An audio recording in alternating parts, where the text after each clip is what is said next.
Hello, everyone. Thank you for coming to this MIDI talk. So I'm Jean-Baptiste Thiebaut. I'm the founder of the Music Hackspace, and I'm also the secretary of the MIDI Association. So this is the overview of what we're going to talk about today. What is the MIDI Association, what it does. The MIDI Innovation Awards, we have a couple of winners today of this award that are with us. You're going to see some demos. They're set up here. And then we're going to talk about MIDI 2.0, what you can expect, when you can expect it. And then we'll bring members of this show to a panel discussion led by Nick Roswell here. Okay, so that's what we're going to talk about today. So I'm Jean-Baptiste Thiebaut, and this is a photo before COVID. So I'm the secretary of the MIDI Association. My background is in music. I've been working at Rolly before, and I was very involved in the design of MPE. This is how I landed at the MIDI Association, as I was pushing the envelope of this MPE protocol to happen. By the way, how many of you consider themselves to be beginners in MIDI? And are the rest more advanced? Yeah? Okay, so it's sort of half and half. Do you use MIDI on a daily basis, or, yeah? For most of you? Okay, so you know a lot about MIDI 1.0. That's great. So this talk is for you. Among the things that I've done in the past, I also started the Audio Developer Conference, which continues today. And I was the director of Juice, the C++ framework that is used to make plugins for 5 years. I worked at Focusrite and also worked at Ableton, the cycling 74 part, working on Macs. So that's about me. So what is the MIDI Association? It's a non-profit organization whose goal is to maintain and develop the specifications of MIDI. So what has it done in the past 40 years? Because MIDI hasn't changed that much, does it? Well, it has actually changed in some ways. That has evolved. A few things have happened. I'll show you in a minute. It's run by volunteers as well. So I'm a volunteer to this organization, and so are all the board members.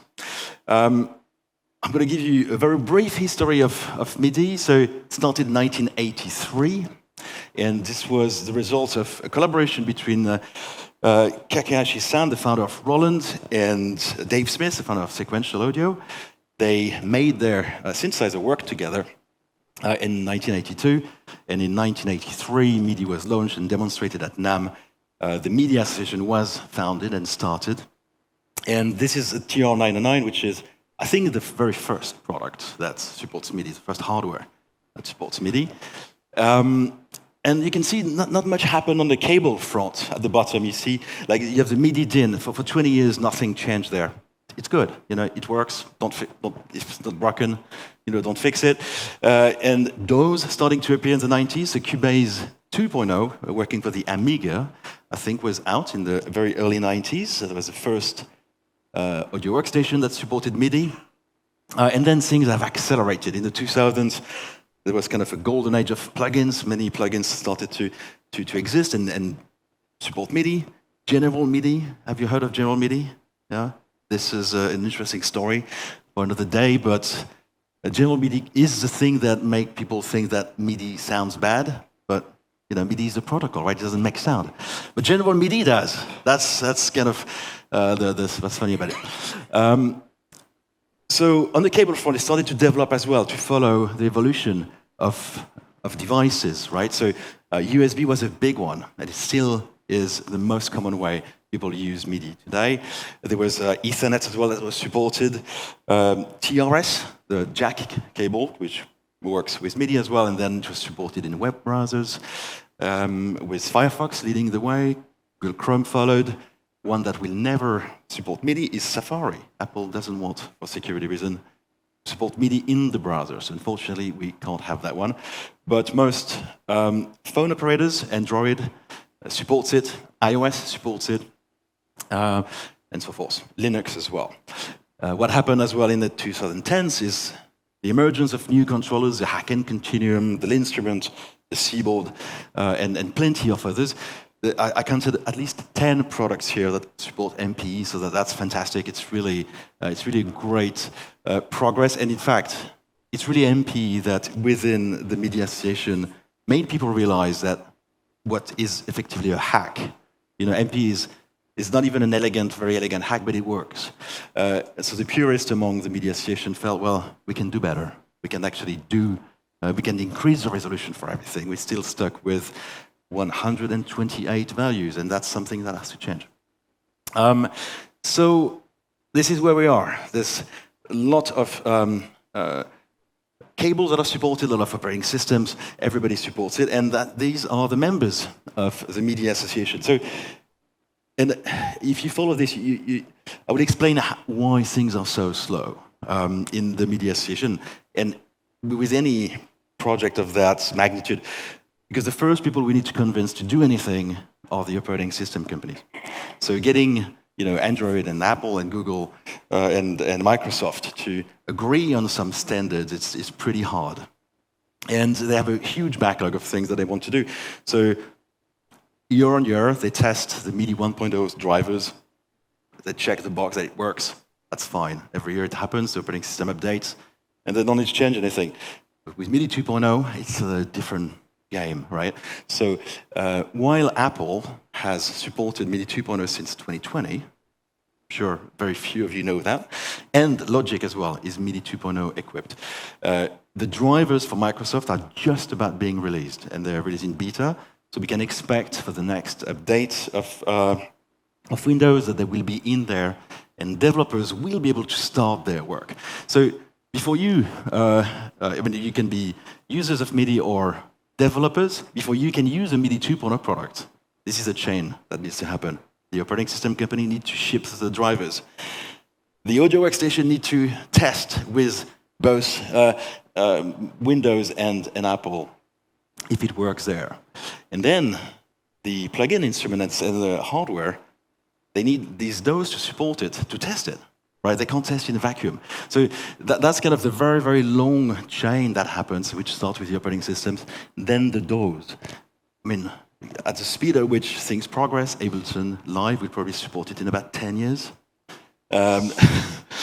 Not pointing any fingers here, but they support MP as of a year ago. So everything comes to happen. And so I'm not making excuses, but just want everyone to understand. And I want especially developers to start feeling excited about supporting MIDI 2.0, because you can already test it fully with on Mac and Logic. So there's no excuse. If you make plugins, if you make audio unit plugins, you should start, because it's all the pipeline is ready for you to test. Okay, so that's about the members and the chain. So the Media Association also focuses on other things. There's initiatives, special interest group. So MIDI Music Education, this is both for developers, creating all the documentation for people and developers to get to grips with new specifications, such as MPE and MIDI 2.0, as well as musicians to learn to use it. Then interactive audio is another working group, which has to do with games, audio for games, and how we can better create specifications around that, and then music accessibility, which is more and more important these days. The Media Association, you can find us at trade shows all over the world. The one that we go every year to, this is the first one we come here, but hopefully not the last, is the NAMM show and CES. And for not the first time, but we're also going to Music China. And we also go to the Audio Developer Conference, to name a few. Very happy to be here at SynthFest. Okay, so that's about the Media Association. Now I'm going to talk about the MIDI Innovation Awards.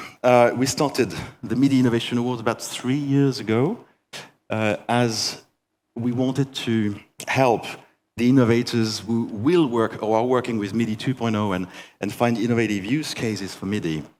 We wanted to help them get to an audience. So we started to support them in that way. It was the first year of COVID.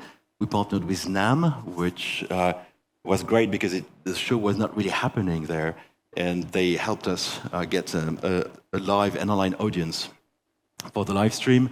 So the Music Hackspace, MIDI, and the NAMM show worked together. This year we're very excited to welcome Sound on Sound as our media partner, which helps get some attention both from professionals to submit the product and from the audience vote for the product they prefer. So this year we had a stellar jury. We had Jean-Michel Jarre, and we have Roger Lin, Michel Darling, Nina Richards, who is here and who's going to join us a bit later for the panel, Bian Lunian, a Chinese composer, and Pedro Eustache. So these 6 judges, apart from Jean-Michel Jarre, who couldn't be there, but the rest were on the live stream with 15 finalists in Edge of Your Seat live stream about MIDI instruments, led also by these 2 YouTubers, Martin Kiri, also known as Tentacruel, and Sam Battle, also known as Look Mum, No Computer. A fantastic duo that really made the show live and interesting. So we have 5 categories of product that we look at the MIDI Innovation Awards. We have the artistic and visual installations. We have then prototype software, prototype hardware, and then commercial software and commercial hardware. So I want to show you the 3 that are not here. I'm going to show you a 90-second video for each of the winners of this year before inviting on stage the 2 that could come, the prototype hardware and prototypes and commercial hardware. Okay, so the first one is Sound Sculpture. And it's an American company that has made this. So I'll play the video now. What are ways that we can put musicking in people's hands? Through sound sculpture, you can walk inside the experience of composing music. When the cubes change color, they're indicating a change in sound to reveal time flowing across the space. It really opens doors to creativity and sound composition through spatial play by bringing melody, rhythm, and harmony into 3 dimensions. To approach this as an instrument, we look at the cubes in space as possibilities of frequencies in rhythmical time.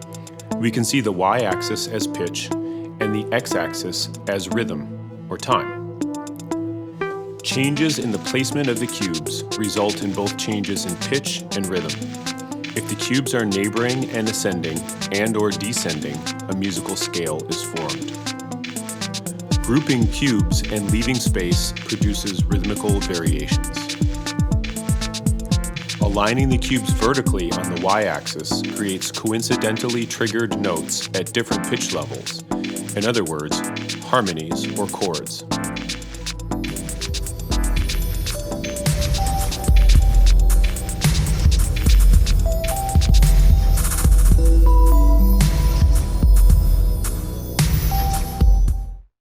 Right, so that was Sound Sculpture by Brian Edwards. The next winner is coming from Queen Mary. So this is a software prototype winner. This is a PhD student from Queen Mary, the Center for Digital Music and Nets. Let's look at the video.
The next one is Camelot Pro, which comes from Italy by a company called Audio Modeling. They mostly do very good physical model plugins, but they also do this Camelot Pro software.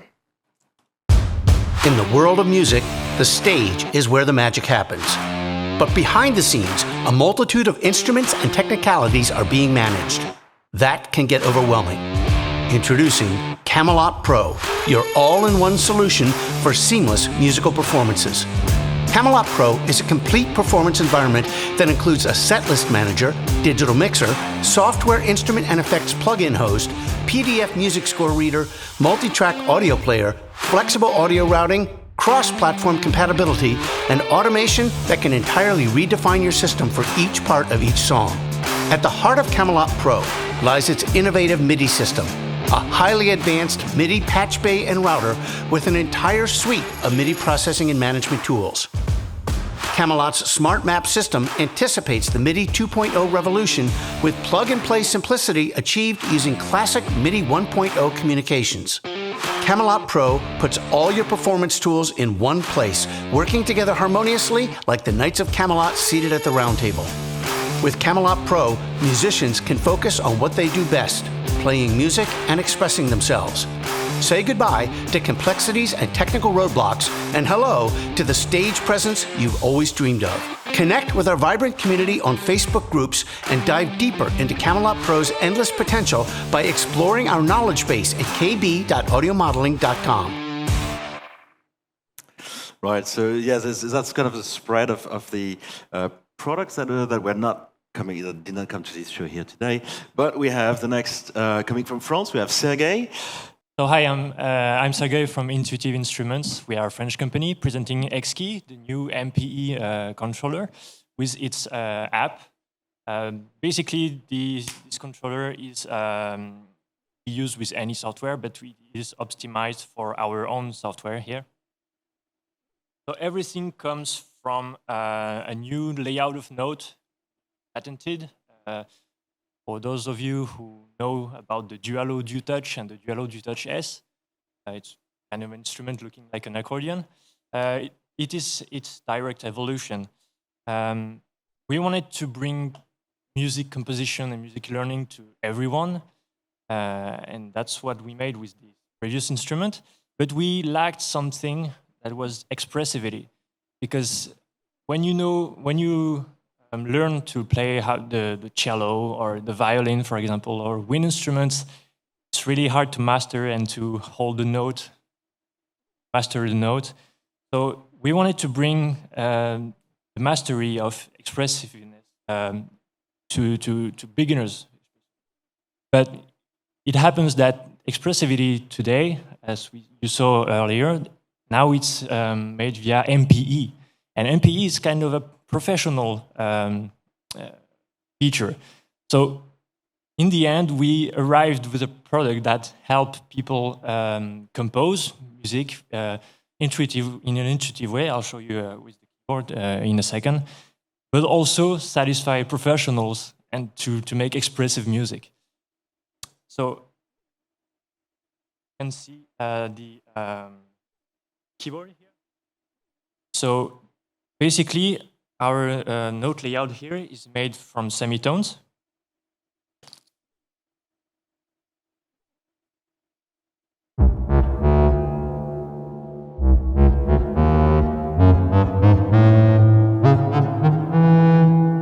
And vertically, you have the thirds. So the thirds, we have either major or minor thirds. For those of you not familiar with music, it's just notes that sound good together when they play together. Major, minor. And everyone on the keyboard is the same shape.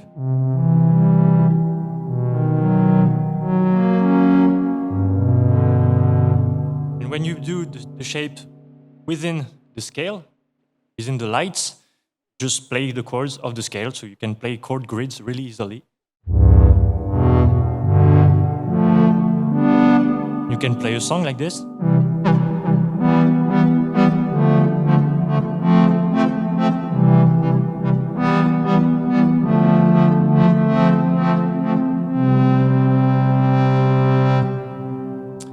so to improvise, you just have to stay in the lights to stay in tune. For example, I can choose a different scale. I can change the tonic note here.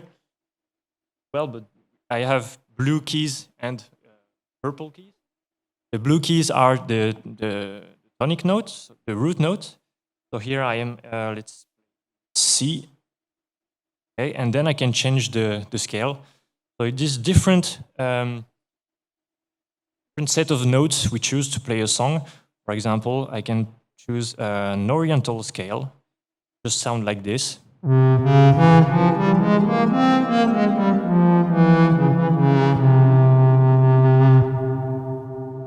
Basically, you can picture yourself in the desert right now. So you just have to change the light path and then follow it to stay in tune. You can improvise just following the lights. And you don't even need to understand what is a scale, what is a chord. You just follow the lights, make shapes with it, and then you can understand music theory before even hearing about it. So around this principle, we made an expressive keyboard with MPE. So basically, you can hear that I can press the note harder and harder. I can bend it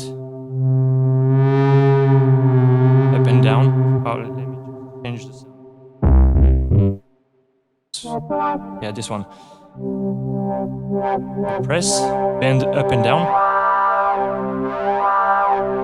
And from left to right.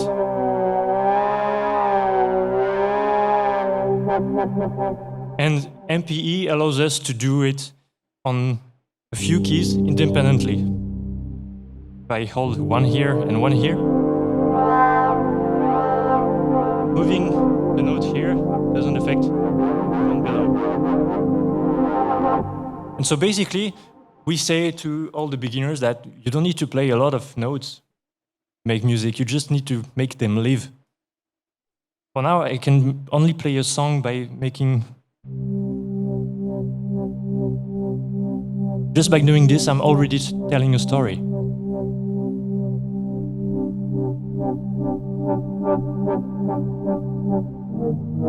And do it with another note. And just with the two of them, just enough. Let's make a song with it. So I'm just gonna select scale. I'm used to play in minor. Oh. So you can either play with two hands like this, or just make your fingers like this. So we came up with a new workflow. Been working on for 15 years with our previous instrument. So in here we have the app, our keyboard. It's basically just a mirror and the screen of the keyboard, so you know what happens on the keys.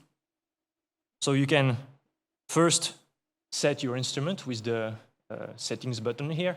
So you can select the tempo here with the first knob, change the scale, as I shown you before, with these two knobs. Set the luminosity of the keys like this. And once you prepare your song, you can select the sound. And so you can select the sound from different plugins or presets you have stored on your computer. So basically, you can work with any VST, VST3 instruments. And then you can record loops with the record button. This button here allows you to manage your tracks and manage your clips, your loops being played or mute. I'm just going to show you quickly how to record something. So I'm going to put the metronome. Oh, sorry. Crashed. It's a live effect. Sometimes it happens. Well, maybe we can demonstrate at the end because we need to move on to the next demonstration. So, sorry. Thank you, Sergueï. Thank you.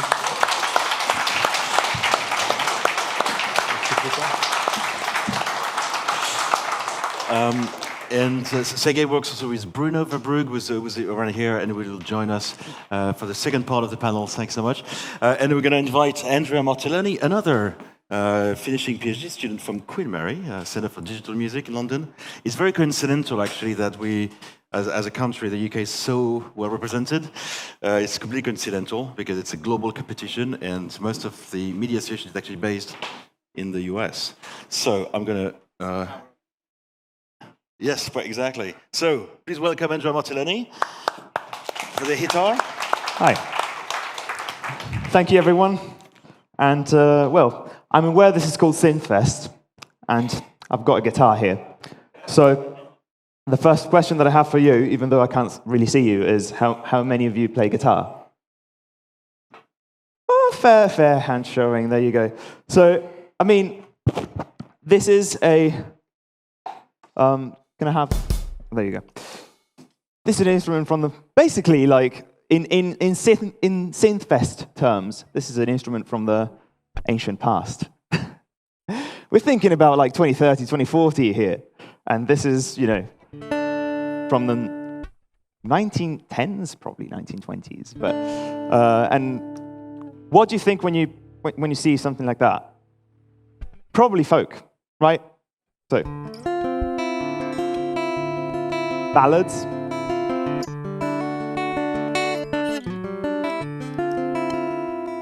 Great, but music is a lot more than that. So what people almost immediately after the invention of the guitar started doing is, well, this is a pretty fair percussion instrument, right? We can hit it.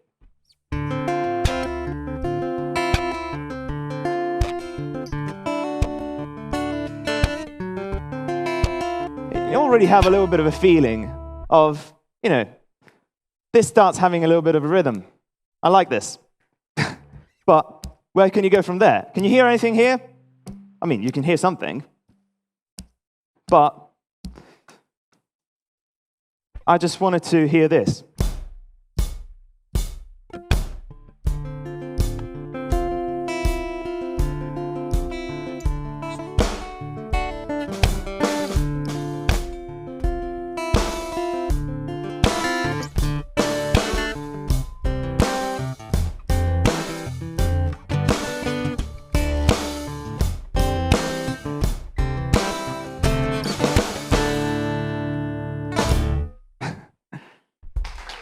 So that's the idea behind a HITar.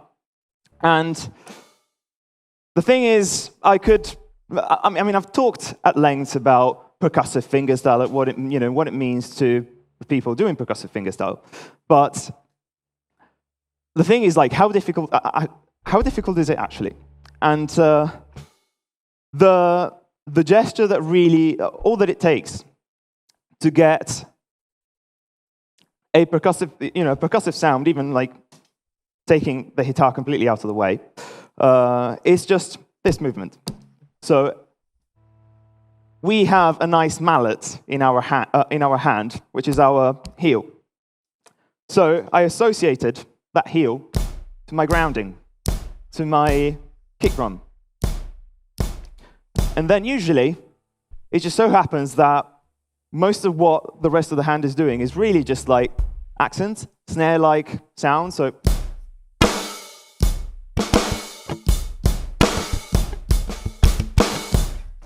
and aside from folk, another genre that I really like is funk. And how do you play funk on a guitar?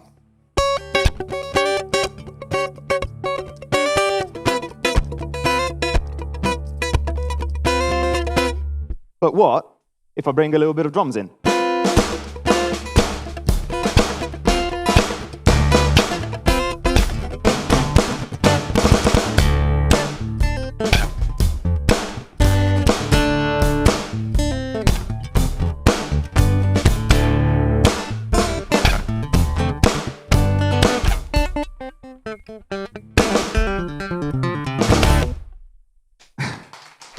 So there's so much fun that can be had with that, but also we can, I mean, okay, we're talking about digital things and everything, but you can hear that really I'm a very sort of an analog person at heart.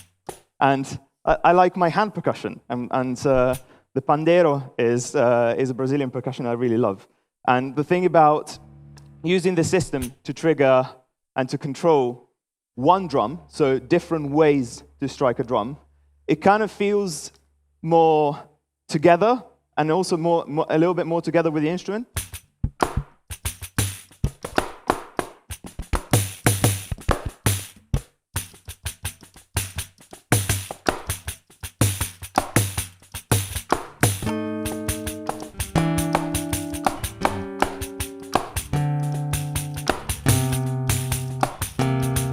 I didn't retune, sorry.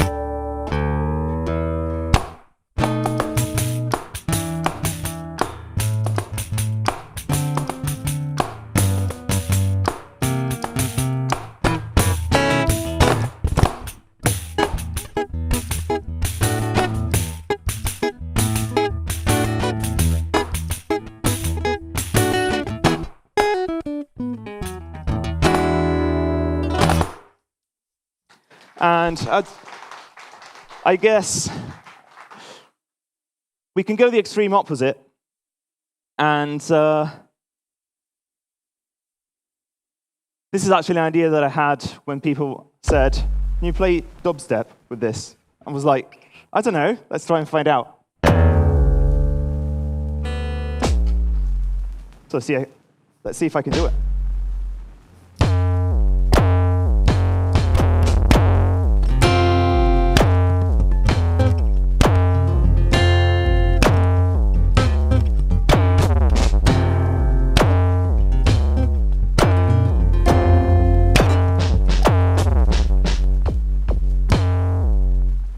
Sort of worked. But anyway, so yeah, it's just a little bit of fun for guitar players who want to just have a little bit more of rhythm grounding, a little bit more of a band behind them. And I would love to talk to the bass players among you as well, because imagine a bass player slapping away and having a system like that just looks into the way they're slapping and just makes complete mayhem out of that. But thanks very much for listening to me. This is the HITar. Please follow it on Instagram, _HITar, or just like see me. I'm happy to just give you a business card. Thanks so much.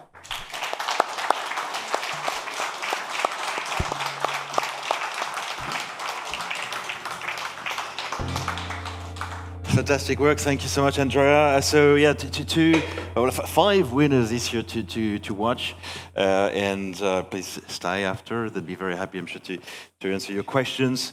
You can already pre-order the Exquis. It had a successful Kickstarter earlier this year, and for the HITar, actually, there's many directions in which this could take. This is a prototype. There's only one made in the world, but you can follow it, and I think it's going to go places. All right, so that finishes the first part of this presentation, which was about MIDI Association and the MIDI Innovation Awards. My slides should be coming soon, and I'm going to talk about MIDI 2.0. MIDI 2.0 essentially is easier to use. That's the goal. I mean, the goal is to improve it in any way possible.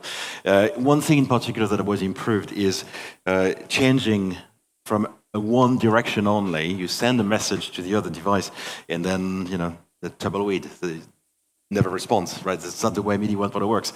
So now it's bi-directional, meaning that there's acknowledgement coming in. There's and you have this bi-directionality. And like we talked about USB before, you could have MIDI 1.0 on one single cable. That's not what you're talking about here. It's more the question and response, the fact that two devices will talk to one another. So it's a real dialogue. So it's still plug and play, but you have this element of discovery. You discover what the other device is like, and you broadcast what your device is, and there's a handshake. And in that handshake, the two products agree to work together in a meaningful way, so that you don't have to. As a user, it should just work. Famous last words. But that's a principle. Okay, so we talk about MIDI 2.0 with this rule of the 3 Ps. The first one is actually the most important one, the profile negotiation. Profile is what describes a particular device. So it is a MIDI 2.0 device? Is it MPE? Is it a keyboard?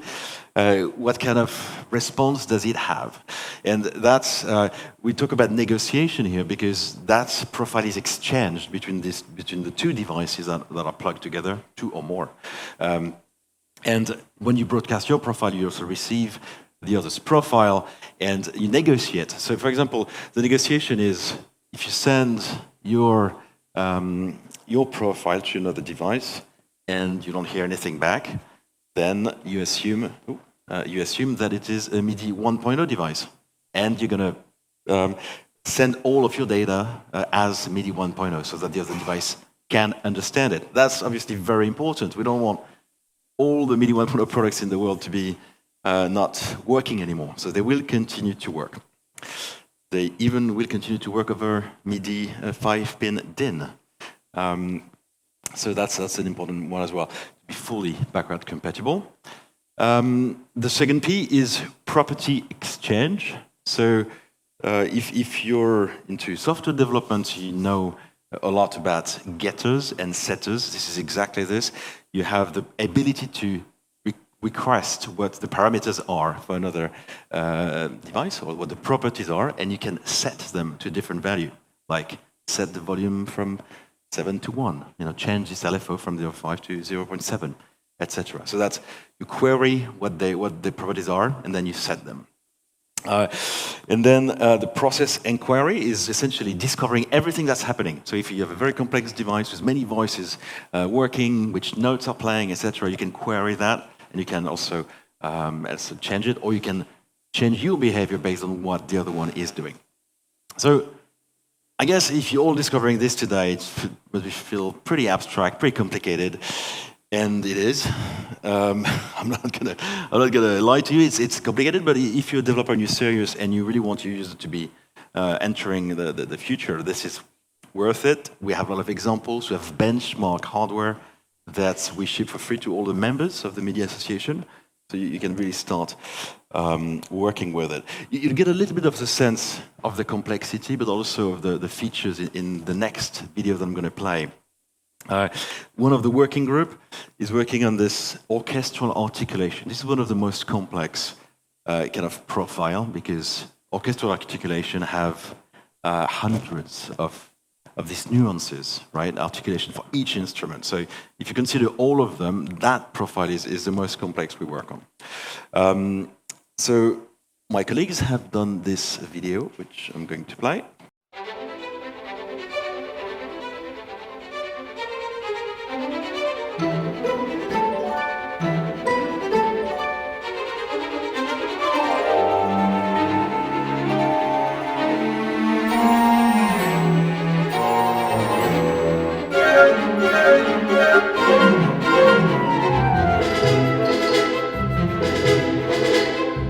So, moving on.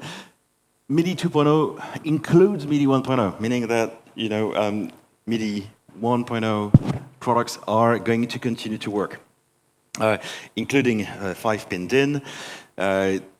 The channels also in MIDI 2.0 are divided into 16 groups, exactly like the number of channels in MIDI 1.0, which ensure compatibility with all the products. An important one, I'm sure you all have at some point in your musical life come across this resolution, the staircasing of turning a button and with only 128 steps. Okay, I don't. All right, thanks. This limits, of course, the expressivity you can have, and if you have a filter sweep or an oscillator, you can hear it. So this has been increased from 128 steps to 65,000. And the resolution as well has been massively increased, as well as the number of registered controllers. So, and there's new messages available. I talked at the beginning of this presentation about MPE, and MPE is great, and it's sort of bridging a gap.